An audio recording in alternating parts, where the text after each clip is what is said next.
क्या लोग कहा जा रहा है कि पवन भैया का बर्थडे उसी पर ये गाना गा दिए हैं। उस दिन भोजपुरी के 2 सुपरस्टारों का बर्थडे है, पवन भैया का और प्रमोद प्रेमी भैया का। किसके लिए आप गाना गा दिए हैं? और गाना मैं 5 नवंबर का मेरा जन्मदिन था, उसी के उपलक्ष्य में हम इस गाना को गाए थे।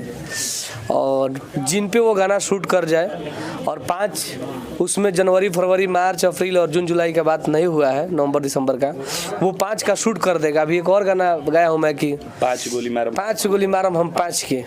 तो गाना जबरदस्त गाना है, उस गाना को भी आप लोग सुनिए और आप भाई को प्यार आशीर्वाद दीजिए। और दोनों सुपरस्टारों को दिल से धन्यवाद। दोनों सुपरस्टार ने बहुत अच्छे हैं, दोनों सुपरस्टार ने मेहनत किया है और दोनों सुपरस्टार अपना नाम किए। एक बार वो गाना गा के सुना दीजिए भैया। 5 के डॉलर में बिकाए लगबू, हर की डॉलर में बिकाए लगबू, 5 के यही है,